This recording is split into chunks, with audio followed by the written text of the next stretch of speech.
우리 지난 시간에 레위기 한 25장, 22절까지 우리 생각한 줄로 알고 있어요. 희년에 대해서 살폈습니다. 희년은 땅이 담보 잡혔어도 다 돌려주어야 된다.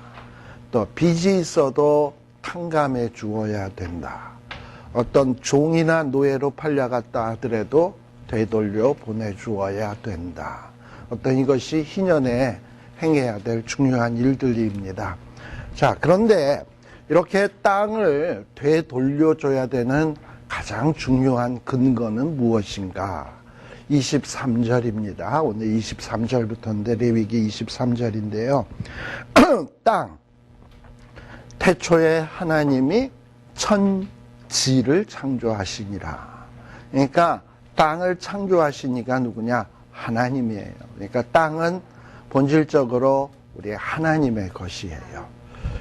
그리고 또 이스라엘 백성들이 이 땅은요, 애굽에서 출애굽을 해서 이제 지금 레위기입니다만, 이제 이 가나안 땅에 들어가서 여호수아서에 들어가 보면 땅을 정복하게 되지요.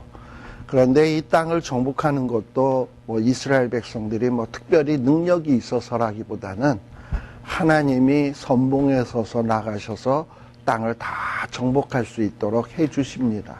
그리고 그 땅은 하나님께서 이스라엘 백성들에게 하나님이 주신 땅이지, 이스라엘 백성들이 뭐 돈 주고 사거나 자기네들이 무슨 능력이 있어서 가진 땅이 결코 아닙니다. 따라서 이 토지는, 이 땅은 다 누구 것이냐? 하나님의 것이에요. 근데 하나님은 이 땅을 하나님만 딱 소유하고 너희들은 아무도 못 써, 이러시는 분이 아니라, 이런 땅을 우리 이 하나님의 백성들에게 무상임대, 그냥 주셨어요. 주시고 너희들 살아라 라고 얘기를 합니다. 근데 이상하게 이 땅보다 오래 존재하는 인간이 별로 없어요. 땅은 산천은 의구한데 인걸은 간대없고, 500년 도읍제를 필마로 돌아더니 뭐 산천은 의구한데 인걸은 간 곳 없고, 이런 말이 있죠. 땅은 그대로 있는데 500년 동안 사람은 왔다 한 몇십 년 살다가 가고, 그 다음에는 또 다음 세대가 와서 살다 가고 뭐 이러잖아요. 우리 여기 뭐 아파트 사시는 분들도 계시지만, 아파트 건물이 딱 있으면은 이 테넌트 와서 살다가 가고, 또 다른 테넌트 들어와서 살다가 가고, 그냥 그러더라고요.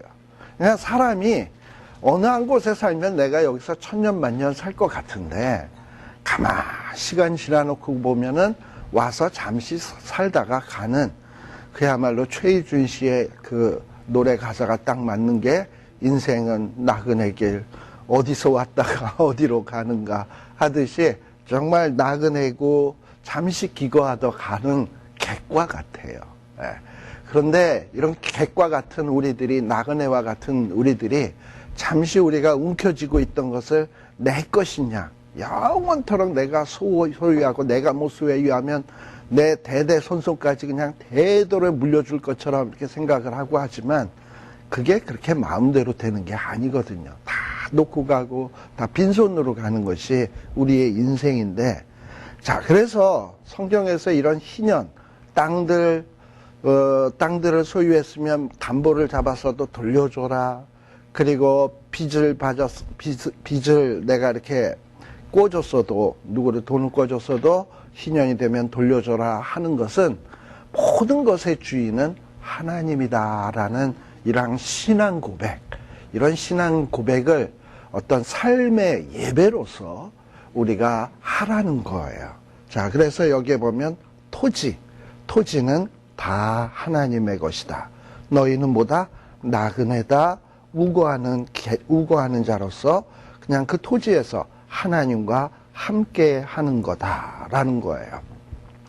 자, 그런데 가나안 땅에 들어가게 되면 이스라엘 백성들에게 이 정복한 땅들을 하나님이 제비 뽑아서 이렇게 딱 목을 지어서 나누어 주십니다. 그래서 그 목을 이렇게 가지고 살게 되는데, 사람들이 그 자기의 땅에서 농사들을 지을 거 아니에요. 그런데 사람들 가운데는 어떤 사람은 농사를 선천적으로 잘 짓는 사람이 있고, 또 어떤 사람은 선천적으로 이 농사 짓는 일은 영 젬병인 사람이 있어요.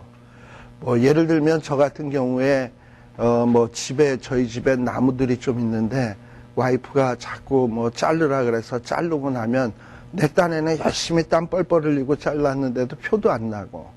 근데 표는 다 어디에 나냐? 팔뚝에 무슨 스크래치 가고 상처 나고. 그러니까 세상 일 혼자 다 한 것 같은데 별 티가 안 나. 이게 저는 그런 데는 소질이 없는 거죠. 그죠? 그러니 농사일도 이렇게 소질 없는 사람이 백날 지으면 소출도 적을 것이고, 그러다 보면 점점 가난하게 될 것이고, 그러다 보면 먹고 살아야 되니까 또 어디서 먹을 걸 꼬아야 될 것이고, 돈을 빌려야 될 것이고. 근데 뭐 돈 빌리는 것도 한두 번이고 곡식 빌리는 것도 한두 번이지 누가 계속해서 빌려주겠습니까? 그럼 자기가 가진 것은 땅밖에 없는데 땅을 담보 잡게 되고, 그리고 그 담보를 잡았으면 빚을 갚아야 될 텐데 빚 못 갚게 되면 차압당하고 땅을 뺏기게 되는 것 아니에요. 또 그 땅을 뺏기게 되면 자기의 후손들은 이 기업이 없이 대대손손 가난하게 되어야 되잖아. 그래서 하나님께서는 그런 어떤 이런 정말 슬픈 일이 대대손손 자자손손 계속되지 않도록 하기 위해서 최소한 50년에 한 번씩은 다시 원위치 이런 시키는 이런 제도가 바로 이 희년의 제도입니다. 자, 그런데 24절에 보게 되면 이 땅을 예를 들면은 뭐 빚을 져서 담보를 잡혔어요. 아니면 땅을 돈이 없어서 땅을 팔았어요. 그랬는데 이 땅은 하나님이 주신 기업이잖아요. 그리고 우리 찬송가에도 보면 나옵니다만 나의 영원하신 기업 뭐보다 귀하다? 생명보다 귀하다. 하나님이 주신 건데. 근데 이 기업을 내가 남에게 팔아먹었단 말이지. 그리고 돈은 다 썼단 말이지. 그럼 이거 어떻게 해? 근데 다시금 정신 번쩍 차리고 열심히 일을 해서 돈을 모았어요. 땅을 다시 사와야 될 것 같아. 그러면 성경에서는 뭐라 그러냐면 이 땅을 다시 사오려고 할 경우, 다시 돈을 주고 자기 것으로 되찾아오려고 할 때 그걸 물은다라고 얘기를 하잖아요. 이 물는 것을 허락해야 된다라는 거예요. 그런데 이 본인이 돈이 없을 경우에는 어떻게 누가 이것을 물러줘야 되냐면, 내가 돈이 없을 경우에는 가까운 근족, 예를 들면은 제일 가까운 것은 형제겠죠.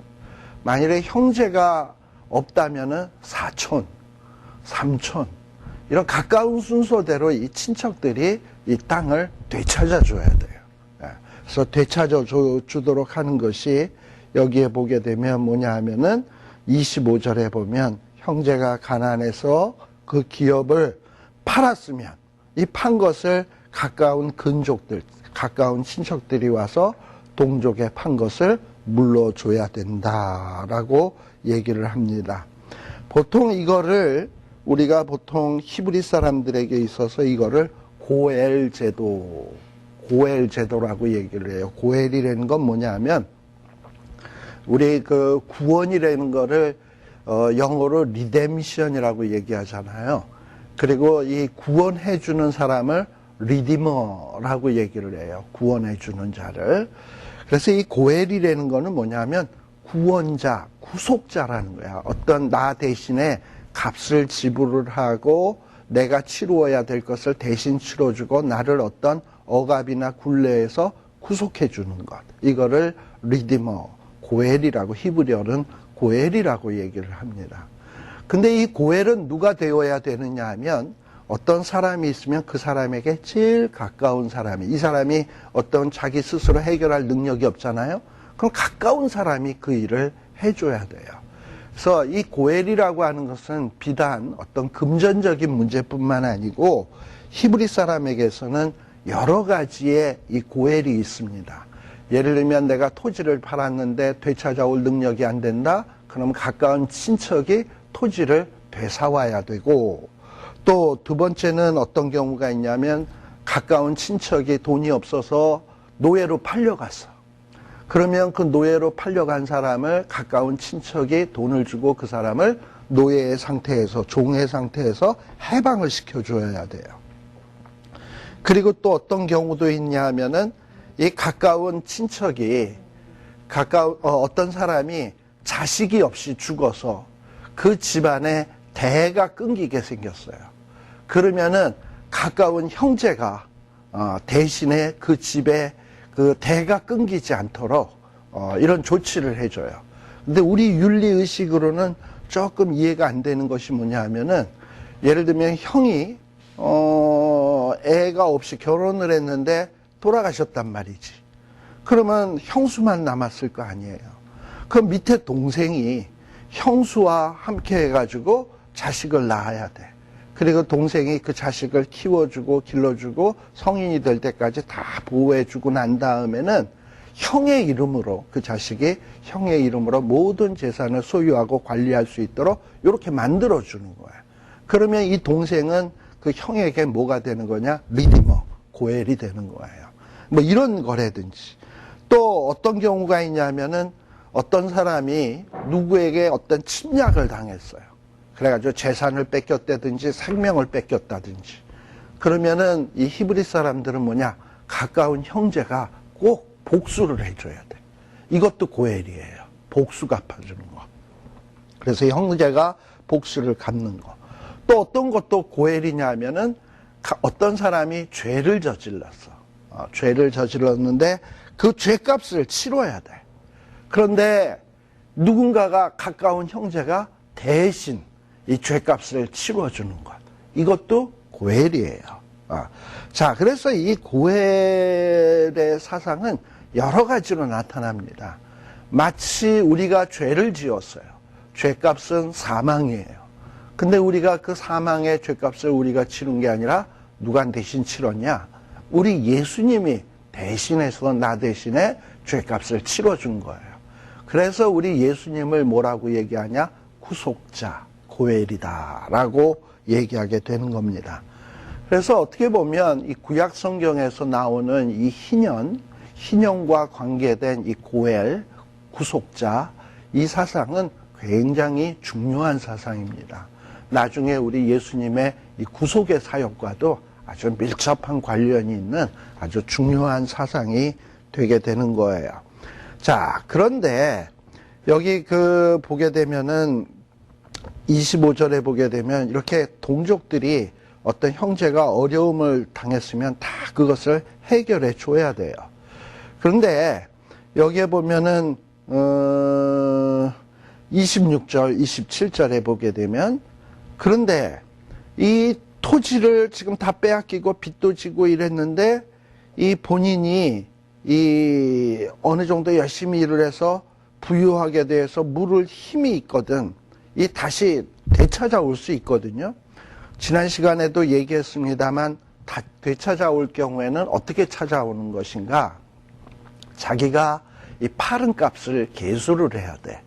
근데 이 판값을 계수한다라는 건, 땅은 어떻게 계수를 하느냐 하면은, 땅값은요, 희년에서 희년까지가 50년이잖아요. 그 50년 동안 매년 추수를 할 거 아니에요. 그럼 추수를 했을 때 나오는 그 곡식들이 에버리지 1년에 얼마다라는 게 나올 것이고, 곱하기 50 하면은 그 전체의 값이 나올 거잖아요. 그게 일종의 땅값입니다. 그게 땅값이, 전체 땅값이에요. 그런데 이 사람이 땅을 언제 팔았냐면, 희년에서부터 한 10년 동안은 열심히 농사 지어서 먹고 살았는데, 나머지 아직 40년 남았는데 더 이상 능력이 안 돼서 땅을 팔았단 말이지. 그러면 이 사람이 지금 빚진 것은 이 전체를 빚진 게 아니라, 얼마를 빚진 거가 되냐면 40년의 곡식 소출량만큼을 빚진 거예요. 그러니까 그것을 지불을 하고 되찾아올 수 있다는 얘기입니다. 그러니까 그게 땅값을 계수하는 방법이에요. 그래서 그 남은 값을 그 산자에게 주고 그 기업으로 돌아갈 것이니라 라고 했습니다. 근데 이렇게 갚을 돈이 없는 경우에는 어떻게 하냐? 28절. 그럼 못 갚으면 그냥 버티는 거지 뭐. 그냥 계속 가다 보면 50년이 되면 어떻게 되냐? 어차피 땅을 산 사람은 50년 동안 자기가 산값을 다 뽑아 먹었잖아요. 그럼 50년이 되면 이 사람은 원래 원주인에게 다시금 돌려줘야 되는 거예요. 그러니까 어떻게 보면 땅을 산 사람도 손해가 아닌 것이, 땅을 자기가 살 때는 뭐 희년이 한 20, 30년 남았으면 그 땅을 살 때는 20, 30년의 가치만큼 샀을 거 아니야. 그리고 그동안 뽑아 먹었을 거 아니야. 그러니까 자기는 20, 30년 동안 충분히 뽑아 먹은 것이고, 희년이 딱 되면 자기도 지로가 되는 거예요. 지로가 되니까 원래 땅은 하나님의 것이고 하나님이 모든 백성에게 공평하게 나눠준 거니까, 내가 욕심사납게 갖고 있으면 그건 욕심이고 원주인에게 돌려주어라 라고 얘기하는 거예요. 그래서 하나님께서는 누구나 다 하나님이 주신 선물의 땅을 다 공평하게 누릴 수 있고, 그 혜택을 누릴 수 있는 이런 권리를, 이런 축복의 권리지, 하나의 선물이죠. 이런 은혜의 권리들을 하나님이 주셨습니다.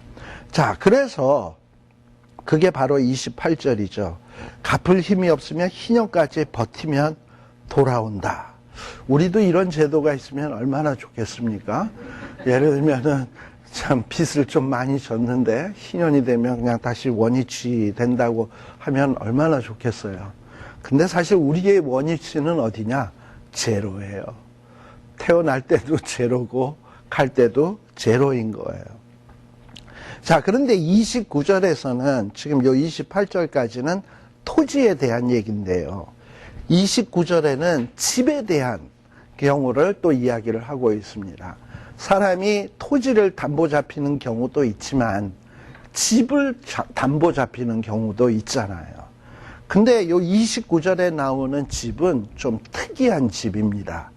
우리가 여기 베버리 힐즈나 이런 데 가보면 부자 동네는요, 벌써 골목 입구에서부터 게이트가 딱 있어가지고요, 그 동네에 들어갈 수도 없는 동네들 있죠. 그걸 게이트하우스 해가지고 문이 딱 있어서 그 동네에 사는 사람은 그 게이트 안에 살고, 그 게이트 앞에는 세큐리티가 있어서 어디 가세요? 하고 물어보면 우리는 그냥 주눅이 팍 들어서 어디 가는데요? 그럼 또 인터폰으로 탁 눌러봐가 들여보내도 되겠습니까? 이래야 들어가는 데들 있잖아. 바로 이것이 게이트하우스인데, 이때도 이런 게이트하우스가 있었어요. 그게 뭐냐 하면 성벽이 있는 성내 가옥. 부자 동네일까요? 가난한 동네일까요? 성벽이 딱 있고 그 안에 집이 있는 집들이니까 이거는 벽이 딱 있고 게이트가 있는 집이거든요. 이거 부자 동네예요, 이거는. 그래서 이 부자 동네에 집이 있는 사람이 이 집을 팔았어. 경제적 어려움 때문에. 그런데 이 집은 자기가 태어날 때서부터 그야말로 정들었던 집인데, 지금 어쩔 수 없어 팔았지만은, 근데 어떻게 하다 보니까 1년 내에 돈이 생겼단 말이지. 그래서 되찾아오는 거야. 그래서 1년 안에는 언제든지 물르고 되찾아올 수 있어요. 그런데 1년 뒤에는 어떻게 하냐? 1년 뒤에는 30절이 그거예요. 주년내라 그랬는데 1년이 지난 다음에를 주년이라고 얘기하는 거예요. 1년 안에 무르지 못할 경우에는, 그리고 1년이 지나게 되면 어떻게 되느냐? 이 성내 가옥은 다시 되찾아올 수가 없고요. 이 성내 가옥은 누구 소유가 되느냐? 산자의 소유가 돼버리는 거야.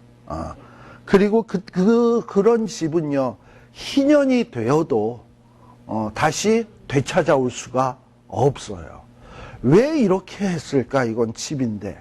아마도 이 게이트하우스에 사는 사람은 부자니까 이러고 없어. 이 사람은 충분히 살 수 있는 사람이다 해가지고 이 희년의 혜택을 누리지 못하도록 한 것 같아요. 그러니까 희년은 누구를 위한 혜택이냐? 가난하고 정말 이거 없으면 못 사는 사람들을 위한 혜택이지, 이 희년의 제도는 부자들이나 먹고 살 만한 사람을 위한 이 혜택이 아닙니다. 또 한 가지, 이렇게 그 성내에 있는 가옥들을 1년 안에만 물을 수 있고 그 이후에는 못 물게 하는 이유 중에 하나는, 이 이스라엘 공동체 안에는 원래 이스라엘이 아니었던 사람들이 있어요. 잡적으로 따라 나왔던 사람. 이 사람들은 할례 받기 전에는 어느 지파에도 속하지가 않잖아. 어느 지파에도 속하지를 않으니까 가나안 땅에 들어가서 12지파가 땅을 분배할 때 이 사람들은 땅 한 톨도 못 얻게 된다 이 말이죠. 그런데 이 사람들이 할례를 받고 뭐 이제 이스라엘 사람이 됐단 말이에요. 그런데 이 사람들은 땅이 없잖아. 그러다 보면은 이 사람들은 어떻게 사냔 말이지. 그러니까 이 사람들이 열심히 자기네들이 일을 해서 돈을 벌면 이 성 안에 있는 가옥을 사는 거야. 그래서 1년 안에 못 물을 경우에 자기 소유가 돼버리잖아. 이제 자기 기업이 되는 거잖아. 그러면 이 사람들도 살 수 있는 거잖아요. 그러니까 하나님께서 이렇게 성내 가옥들을 이렇게 못 무르게 1년 뒤에는 못 무르게 하신 것은 또 이렇게 이스라엘 공동체 안에 들어오는 이방인들 그리고 할례 받고 이제 이스라엘 백성들에게 교화하는 이런 백성들을 위해서 또 하나님이 살 공간을 마련해 주시는 참 기가 막힌 이런 또 배려입니다. 그러니까 어떤 있는 사람들의 재산을 정말 기업이 없을 수밖에 없는 이런 사람들을 위해서 또 이렇게 할 수 있도록 해주시는 하나님의 배려예요.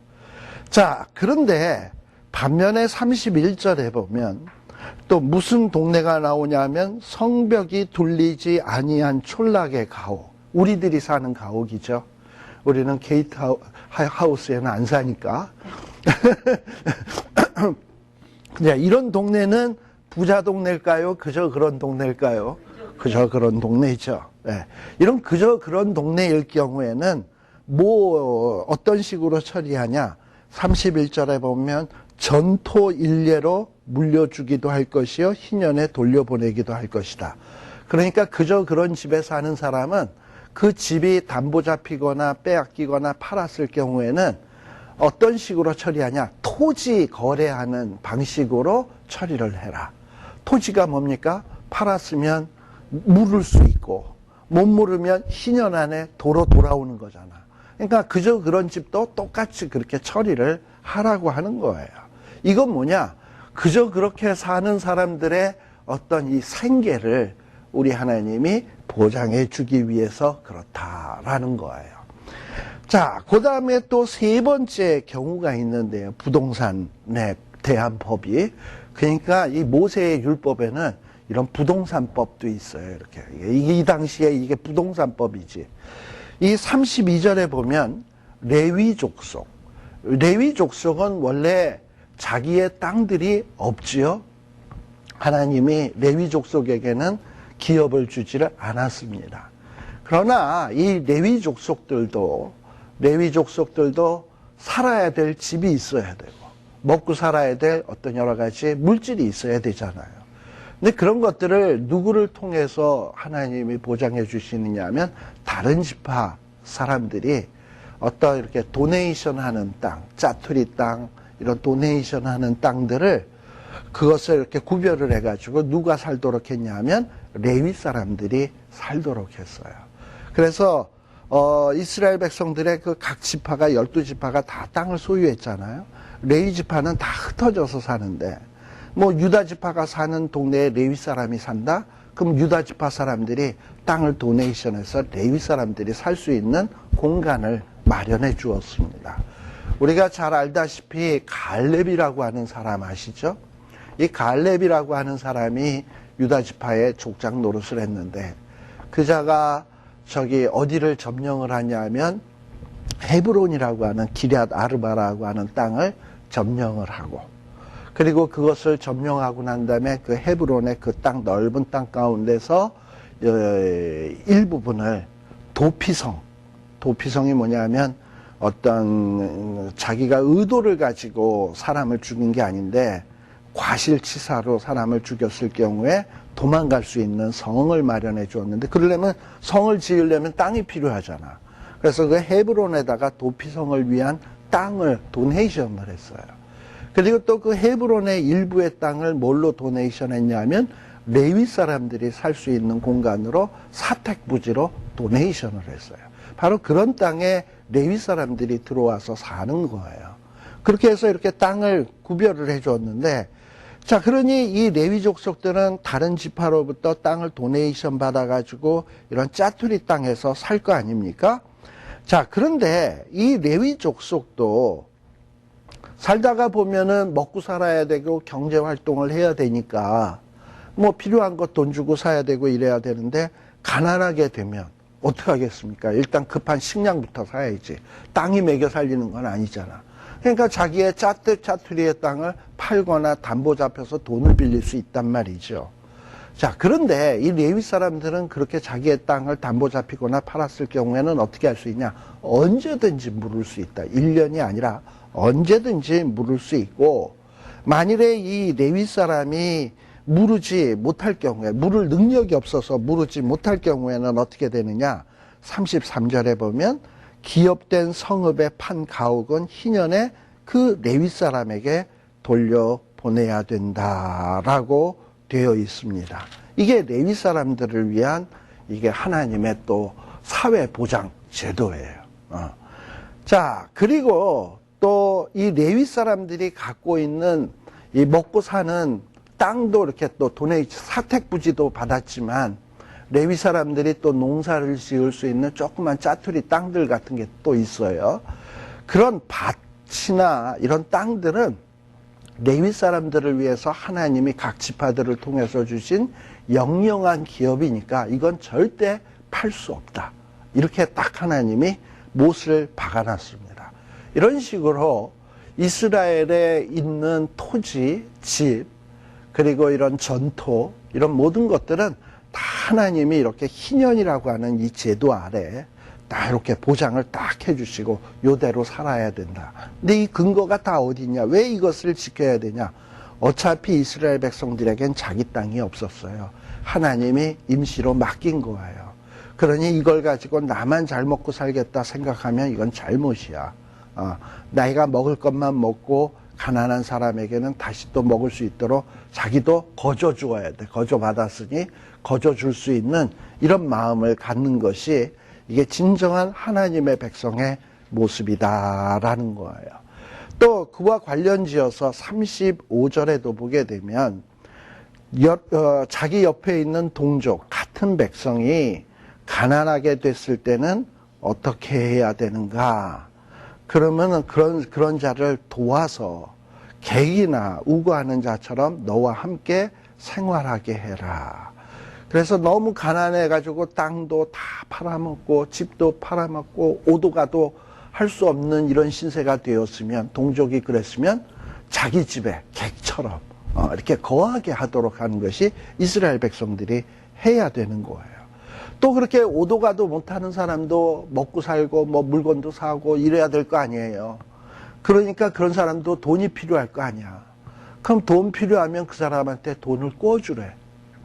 꿔주는데 어떻게 꿔줘야 되냐? 36절에 보면 이식을 취하지 말고, 이식을 취하지 만다라는 것은 뭐냐면 이자 받지 말고.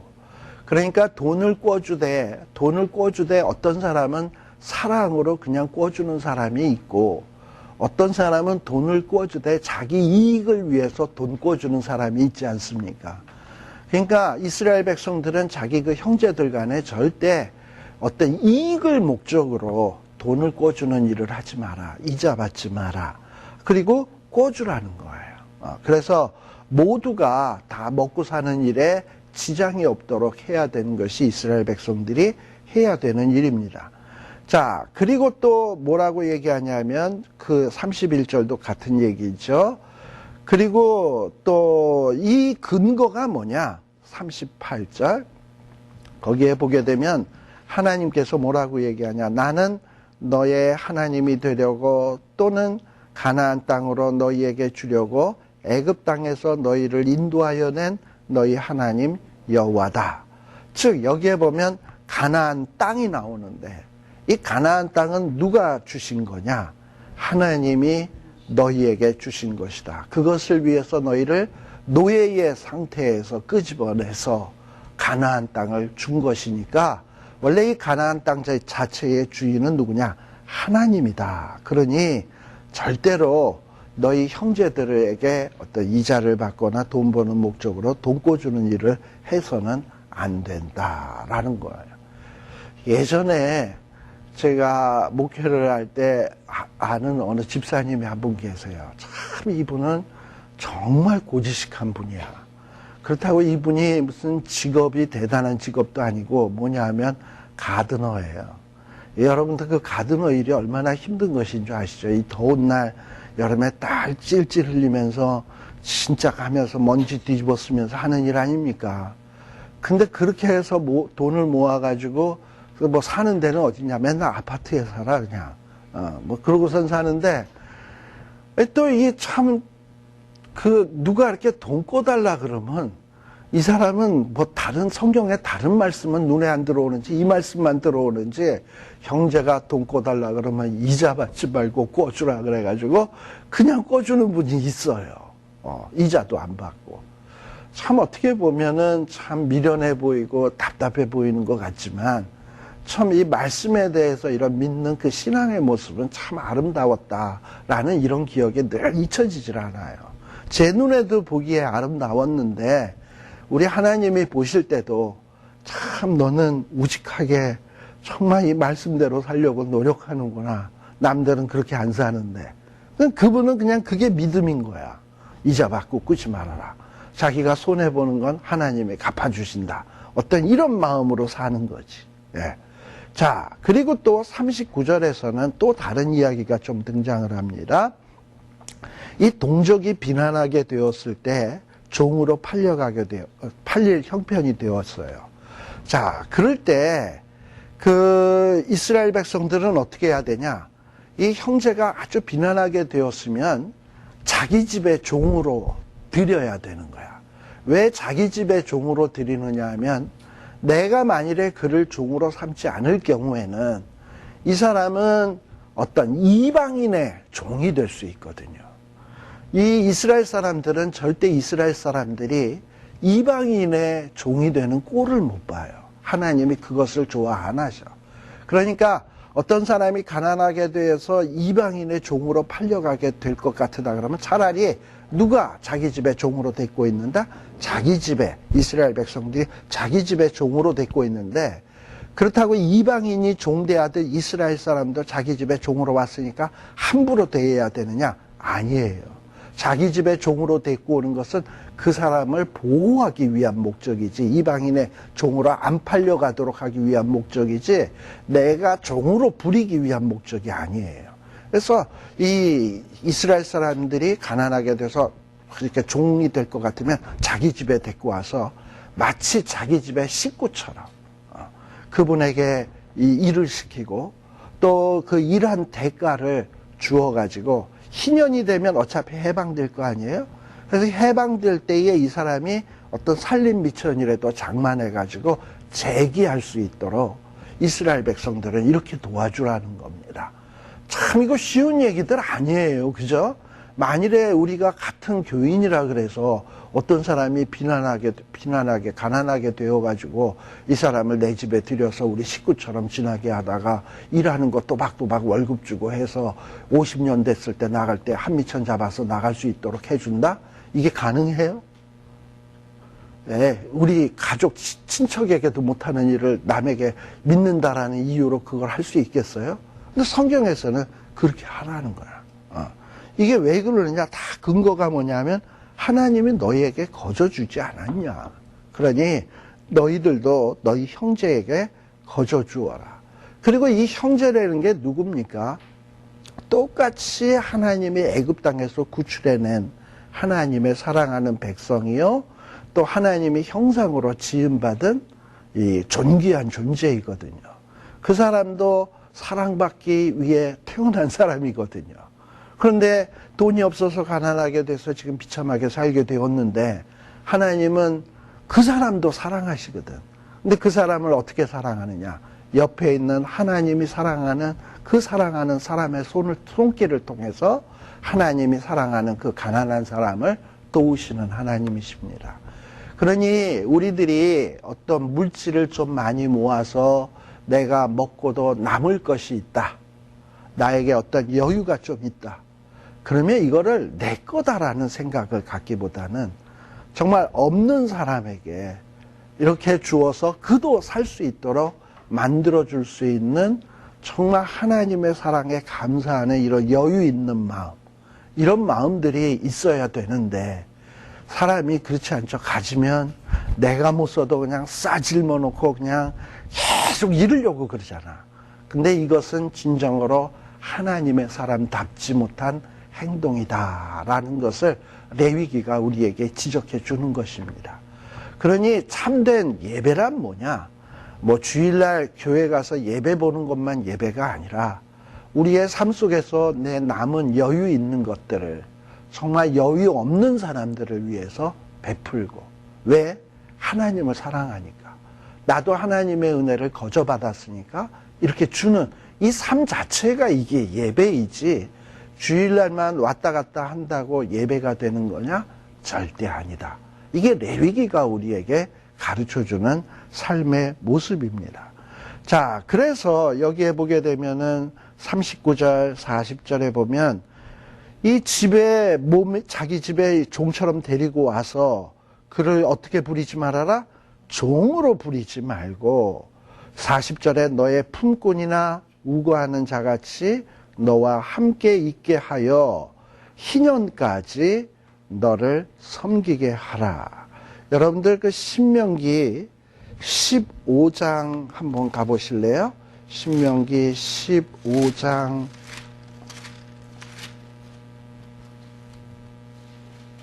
13절, 12절, 13절. 자, 거기에 보면은, 여기에는 또 어떻게 나오느냐 하면, 내 동저, 히브리 남자나 히브리 여자가 내게 팔렸다 하자. 만일 6년을 너를 섬겼거든, 제 7년에 너는 그를 놓아 어떻게 해라? 자유케 하라. 또 그를 놓아 자유케 할 때에는 어떻게 하라? 공수로 가게 하지 말고. 만일에 희년까지로 기간을 잡아버리면 어떤 사람이 이제 자기 집에 종처럼 들어왔어요. 동족인데. 희년을 되려면, 근데 희년이 딱 끝난 지가 작년인데, 이제 그럼 희년이 되려면 49년 남았잖아. 근데 자기 집에 종으로 들어왔으면 49년을 보내서 그때 내보낸다 그러면 그 사람 늙어서 돌아가시게? 그러니까 신명기에서는 뭐라 그러냐면 7년으로. 안식년이 되면 6년이 지나서 7년이 되면 내보내라. 자유케 하라. 그리고 자유케 할 때는 어떻게 하냐? 그냥 내보내지 말고 공수로 하게 하지 말고 그자가 나아가서 다시금 재개할 수 있도록 그가 그동안 6년 동안 열심히 일을 했으면 열심히 일한 싹을 쳐가지고 재개할 수 있도록 빈손으로 가게 하지 말고 뭔가 재개할 수 있는 자금을 들여서 보내라. 라고 이렇게 하나님은 구체적으로 이렇게 지침을 주고 있다는 것을 우리들이 눈여겨볼 필요가 있어요. 이게 다 뭐냐? 레위기가 뭐에 대한 책이라고요? 예배. 특별히 지금 레위기 후반부는 무슨 예배? 생활 예배. 그러니까 이게 다 뭐냐면 생활의 예배인 거예요. 이런 예배를 드리라고 얘기하고 있는 겁니다. 자, 그리고 또 뿐만 아니라 또 거기에 보면 41절에 이렇게 희년까지, 여기서는 희년으로 나옵니다만 희년까지 너를 섬기게 하고, 만일에 희년에 돌려보낼 때는 더 많이 줘서 보내야 되겠지, 그죠? 예. 자, 그래서 돌아가면 그 조상의 기업을 회복할 수 있도록 해줘야 된다라는 거예요. 또 그 다음에 이 42절, 43절도 같은 얘기인데요. 내가 애굽 땅에서 인도하여 낸 바 나의 품꾼인즉 종으로 팔리지 말 것이니라. 이스라엘 백성은요, 어차피 다 애굽 땅에서 자기 것이 없었던 사람입니다. 하나님이 끄집어낸 사람이에요. 그리고 하나님이 줘서 사는 사람이에요. 그러니까 이스라엘 백성 전체 다는 하나님 앞에서는 다 뭐냐? 품꾼이다. 이거를 요즘식으로 얘기하면 뭐냐면 우리는 다 청직이다. 내가 주인이 아니라 하나님이 맡겨주신 것을 관리하고 이렇게 유지하는 하나님의 청직이지, 이 주인은 누구냐? 원주인은 하나님이에요. 그러니까 이스라엘 백성들은 항상 머릿속에 우리는 하나님의 품꾼, 우리는 하나님의 청지기, 하나님이 주신 것을 맡아 관리하는 하나님의 종, 이런 의식을 늘 가져야 되는 겁니다. 자, 그런데 그러니까 이스라엘 백성들은 누구의 종입니까? 하나님의 품꾼이고 하나님의 청지기니까 하나님의 청지기가 이방인의 청지기가 되면 되겠습니까? 하나님의 소유인데. 그러니까 이스라엘 백성들은 철저하게 하나님의 품꾼인 이스라엘 자기 백성이 어떤 이방인의 품꾼으로 팔려가는 것을 이스라엘 백성들이 그건 막아야 된다라는 거예요. 절대적으로 막아야 된다는 거예요. 자, 그래서 심지어는 어떤 경우도 있냐면 이스라엘 사람들은요, 누군가가 가난해져 가지고 팔려가게 생겼어. 이방인에게. 그러면 원칙적으로는 누가 그것을 해결해 줘야 되냐면 가까운 근족이 그 문제를 해결을 해 줘야 되는데 근족이 하나도 없어. 뭔가 가까워서 이 사람의 문제를 해결해 줄 사람이 없는 경우에는 어떻게 하냐? 나머지 이스라엘 이 공동체가 공동 기금을 마련을 해가지고 이 사람을 구제해 줘야 되는 거야. 이게 이스라엘 백성들의 사는 방식인 거예요. 그러니까 이스라엘 백성들은 무슨 꼴을 못 보냐? 이스라엘 백성이 이방인의 다시금 종노릇하는 꼴을 못 보겠다는 거죠. 그래서 공동기금을 조성해서라도 이스라엘 백성을 절대 어떤 이방인의 노예가 되거나 이방인의 품꾼이 되도록 하는 것은 용납할 수 없다. 이게 이스라엘 백성들의 아주 갖고 있는 이런 생각입니다. 참 이런 걸 보면 참 이스라엘 백성들은 대단하지요. 예. 그리고 이스라엘 백성 안에서 종이 되더라도 누구 안에서? 이스라엘 백성 안에서 종이 돼야 되는데 이때는 종처럼 대해서는 안 되고 43절 어떻게? 그를 엄하게 부리지 말고 너희 하나님을 경외하라. 이게 무슨 얘기냐면 어떤 사람이 돈이 없어서 내가 종처럼 데리고 있지만 사실 이 사람도 하나님이 사랑하는 사람이거든. 근데 내가 하나님을 경외한단 말이에요. 근데 하나님이 사랑하는 이 사람도 하나님의 품꾼, 나도 하나님의 품꾼인데 품꾼이 하나님 사랑하는 품꾼을 돈 없다고 막 함부로 대하면 이게 하나님을 경외하는 게 되겠습니까? 그러니까 너 위에 항상 상전 하나님이 계신다는 것을 기억하고 그리고 너보다 연약하고 돈이 없다 하더라도 그 사람 역시 우리 하나님께서 예수 그리스도의 보혈을 값주고 사시는 귀한 생명이고 존귀한 존재임을 기억해서 절대 엄하게 가혹하게 이렇게 대해서는 안 된다라는 것을 분명히 언급해 주고 있습니다. 자, 그러면 이스라엘 백성들도 어떤 이런 험한 일, 허드렛 일, 이런 일을 하기 위해서는 종들이 필요할 것 아니에요. 그러면 이 종들은 어디서 구하나? 이스라엘 백성 가운데서 못 구할 경우에는 그래서 이스라엘 백성들이 종을 구할 경우는 어디에서 구하느냐 하면은 44절에 보면 이방인 중에서 취해라. 자, 이방인 중에서 종을 취하는 방법은 두 가지가 있습니다.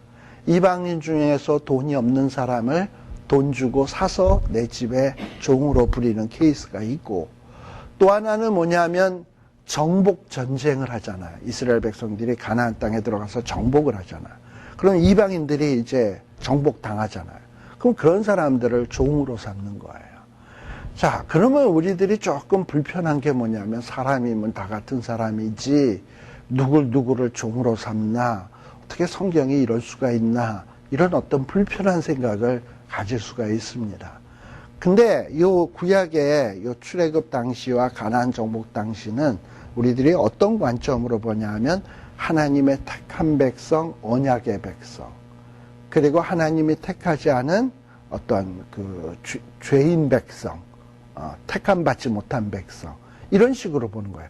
근데 이 택함 받지 못한 백성은 어차피 누구의 노예다? 죄의 노예, 사탄의 노예예요. 차라리 죄의 노예, 사탄의 노예인 것보단 누구의 노예가 나? 언약 백성의 노예인 게 훨씬 낫지. 무슨 얘기인지 아시겠죠? 어떤 이런 차원으로 이해해야지 하나님의 백성이 돼가지고 타민족이라고 종으로 삼나? 이렇게 생각하지 말고 원래 이 타민족은 뭐냐면 원래 죄의 종, 사탄의 종, 사망의 종, 저주의 어떤 이런 백성이에요. 근데 이런 자들을 누가? 하나님의 백성이 종으로 삼는 거예요. 이렇게 삼으라는 거예요. 자, 그렇게 해서 종으로 삼는데 이 종 역시도 함부로 대해서는 안 되는 거예요. 역시 마찬가지로. 자, 그렇게 해서 또 그리고 또 이런 종들이 또 이렇게 주인하고 함께 살다가 보면 할례 받고 이런 경우가 생기잖아요. 그러면 가족처럼 대하는 거예요. 그러나 가족처럼 대한다고 해서 종의 신분이 면해지는 것은 아니야. 가족처럼 살긴 살지만. 그런 어떤 대표적인 인물이 누가 있냐 하면 아브라함 집안에는 엘리에셀이라고 하는 자가 있죠. 근데 엘리에셀에 대해서는 아브라함은 어떤 생각까지 갖고 있습니까? 자기의 자식이 없으니까 내 후사가 되게 하겠다라는 생각까지도 하잖아. 이 정도로 이스라엘 백성들은 종을 종으로서 부리는 게 아니라 마치 가족처럼 이렇게 삼는 것입니다. 거기 그 46절에도 나오죠. 이방인 중에서 너희가 영영한 종을 삼으려니와 너희 동족 이스라엘 자손은 너희 피차 엄하게 부리지 말아라 라고 얘기를 했어요. 사실 그 이스라엘 자손은 뭐냐면 이방인이라 하더라도 할례 받으면 이스라엘 자손 되는 거거든. 그렇게 돼서 이스라엘 백성이 되었다고 하면 엄하게 부려서는 안 된다라는 것을 지금 이야기해 주고 있습니다. 자, 그리고 그 다음에 또 어떤 일이 있느냐. 우리 이제 뭐 다 했던 내용하고 비슷한데 47절에 보면 너희 중에 우거하는 이방인이 나와요. 이스라엘 백성이 아닌데 이스라엘 백성 옆에서 사는 이방인들이 있어요.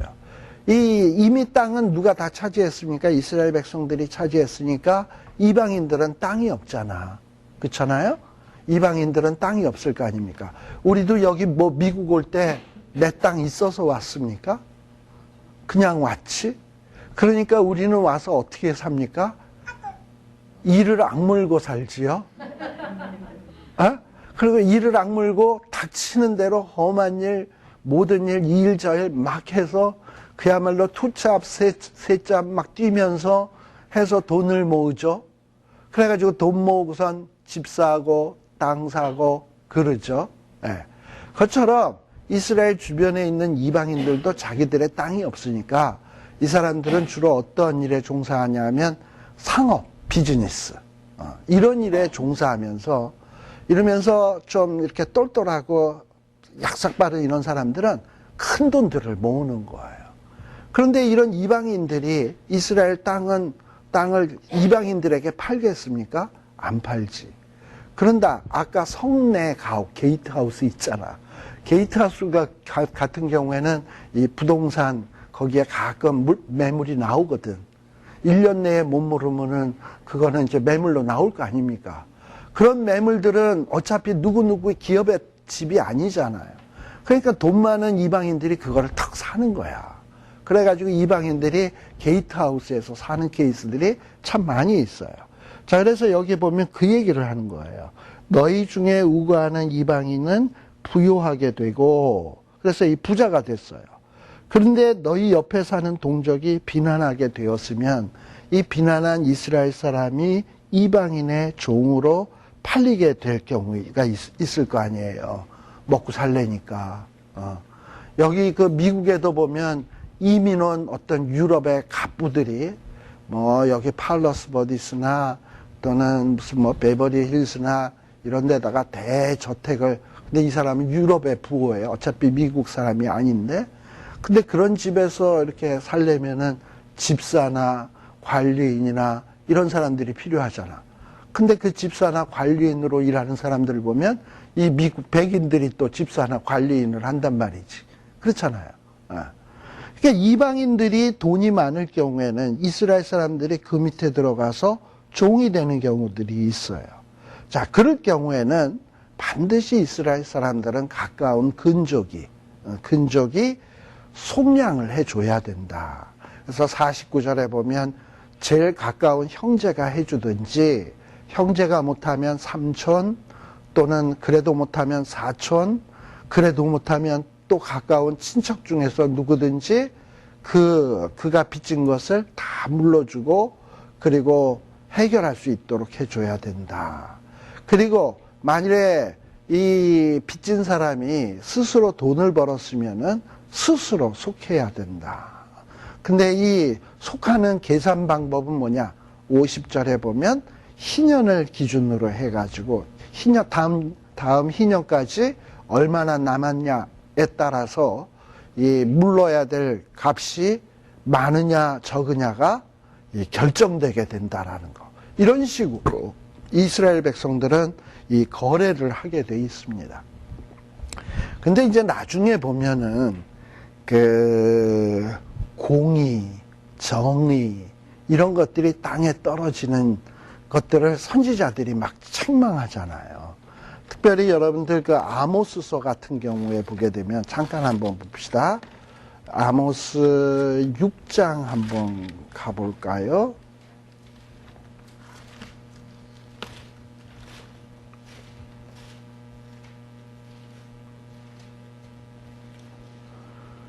자, 거기에 보면은 12절 말들이 어찌 바위 위에 달리겠으며 소가 어찌 거기 밭갈겠느냐. 그런데 너희는 뭐를?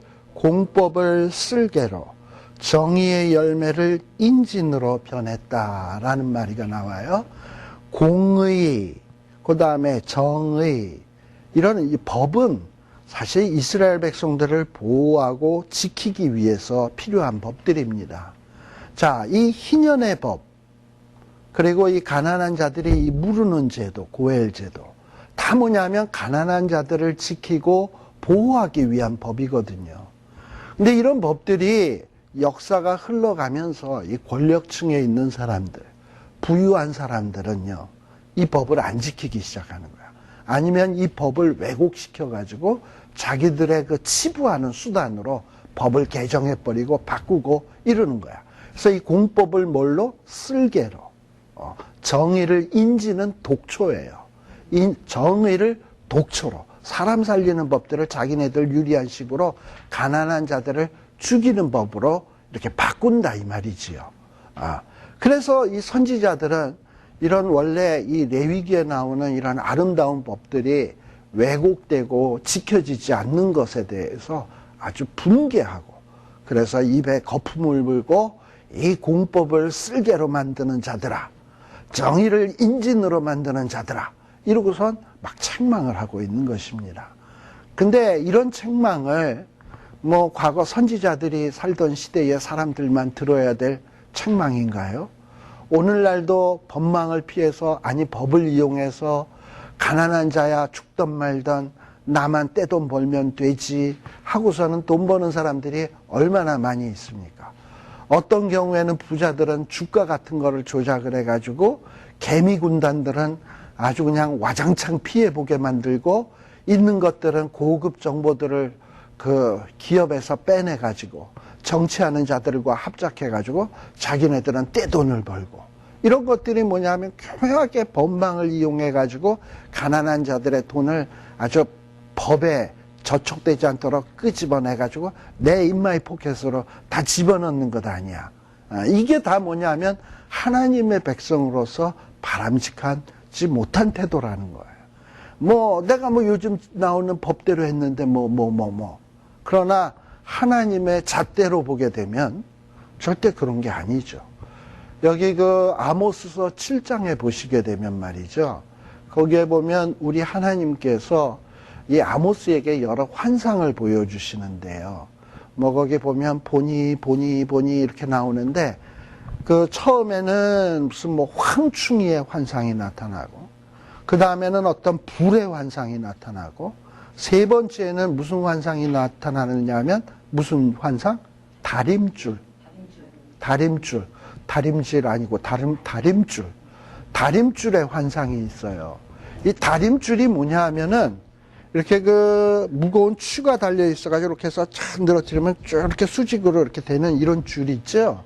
이걸 다림줄이라 그러는데, 건축하는 사람들은 이런 다림줄을 딱 해서 지금 기둥을 세우는데, 이 기둥이 정말 수직으로 바로 세워지는가, 아니면 피사의 사탑처럼 약간 끼우뚱하게 세워지는가, 이런 거를 측정하는 도구로서 사용을 해요. 근데 만일에 다림줄이 없어가지고 어떤 기둥들이 피사의 사탑처럼 이렇게 서 있다 그러면은 거기에다가 지붕을 얹고 석가래를 얹히면 와르르 무너질 것 아니겠습니까? 그래서 이 다림줄에 의해서 제대로 되었나 안 되었나를 평가를 하는 거예요. 그래서 평가를 했을 때 잘못되었다. 그럼 가차없이 부시고 다시 세워야 돼. 즉 무슨 얘기냐? 이 다림줄이라는 건 다름이 아니라 지금 이 레위기에 나오는 이런 법들, 하나님의 어떤 이런 법을 주신 의도들, 이런 의도에 비추어서 우리의 삶을 이 바르게 되었나를 평가를 해야지, 어떤 우리의 법이 아닌 세상의 법 가지고 나를 이렇게 해서 평가하려고 그러면 되겠어요? 사실 세상의 법이라는 것은 이 법을 제정하는 사람들이 자기 이속을 위해서 만든 법들이 참 많아요. 그러니까 왜곡된 법, 삐뚤어된 법들이 많다고. 그런데 그런 법에 맞추어서 했다고 나는 법 안 어긴다고 잘난 체 하면 되겠냐 이 말이죠. 우리는 하나님의 백성은 항상 어떤 다림줄에 기준을 맞추어서 살아야 되느냐 하면 하나님의 말씀의 다림줄. 그래서 이 말씀의 다림줄에 잘못되었을 경우엔 가차없이 때려부시고 말씀에 입각하게 해서 바로 되게끔 이렇게 세워가는 것이 이게 필요한 것입니다. 그래서 이렇게 하나님께서는 이 레위기에 이런 희년의 제도, 가난한 자들을 어떻게 배려할 것인가 하는 것을 이 모양 저 모양으로 여러 케이스로 설명을 해줘요. 그러면 이게 법의 전부 다냐? 아니에요. 이 구약의 율법은요, 이것이 너희가 지켜야 될 법들의 전부다라고 이렇게 가르치는 게 아니라 너희들이 살 때 이런 원리를 따라서 살으라라고 하는 원리를 제공하기 위해서 주신 샘플이지, 이게 우리가 지켜야 될 법의 전부가 아니라니까. 그러니까 샘플이나 원리를 보면 우리는 이 샘플이나 원리를 보고 자꾸 생각을 해야 돼. 아, 이걸 이렇게 얘기했으면 내가 내 시대에는 이렇게 하는 게 하나님이 원하는 거겠구나. 응용을 하고 하나를 배워줬으면 열을 적용할 수 있어야 이게 제대로 하는 거예요. 그래서 우리가 레위기 24, 25장 이런 말씀을 공부를 했다면 이 말씀을 내가 자꾸 묵상을 해서 내 현실의 삶 속에서는 이걸 어떻게 적용할 것인가. 내가 같은 믿는 형제가 비난하게 되었을 때 나는 어찌해야 될 것인가. 그리고 정말 이렇게 여러 가지 이런 주변에 이런 일들을 보면서 나는 말씀에 비춰서 어떻게 해야 될 것인가. 자꾸 생각을 하다 보면 그때 누가 역사하시냐 하면 보혜사 성령이 우리가 하나님의 말씀대로 바르게 살 노력을 하면, 내가 이 원리의 말씀을 가지고 자꾸 묵상을 하면 보혜사 성령께서 우리를 진리 가운데로 인도하시고, 또 보혜사 성령이 우리에게 그 깨달은 바를 행할 수 있도록 힘주시고, 그래서 그렇게 따라서 하다 보면 우리에게 뭐가 맺혀지냐? 성령의 열매가 맺혀지는 거예요. 사랑과 희락과 화평과 오래 참음과 자비와 양성과 충성과 온유와 절제와 같은 이런 아름다운 열매들이 주렁주렁 맺혀질 때 우리 하나님께서 그래, 네가 성령을 쫓아 행해서 부자는 안 됐지만 참 내가 볼 때 너는 참 아름다운 열매를 맺었구나. 인생을 참 가치 있게 사는구나. 그리고 하나님이 귀히 여기시는 거예요. 내가 너를 세상에 보낸 것은 부자 되라고 보낸 것도 아니고, 너 혼자 잘 먹고 잘 살라고 보낸 것이 아니고, 너를 통해서 복의 통로로, 너를 복의 근원으로 삼기 위해서 보냈는데, 너는 내가 주신 것을 잘 선용을 해서, 아니 또 응용을 해서, 그리고 그것을 성령님의 인도하심을 받아서 잘 적용하면서 살았구나. 그래서 훗날 하나님 앞에 설 때 뭐라 그러냐면 착하고 충성된 종아, 너가 적은 일에 충성하였으니 나의 즐거움에 참여할지어다 하고 이렇게 얘기를 하는 거예요. 이게 바로 이 레위기 25장, 26장에서 나오는 이런 하나의 원리들입니다. 우리 잠시 쉬었다 가도록 하겠습니다.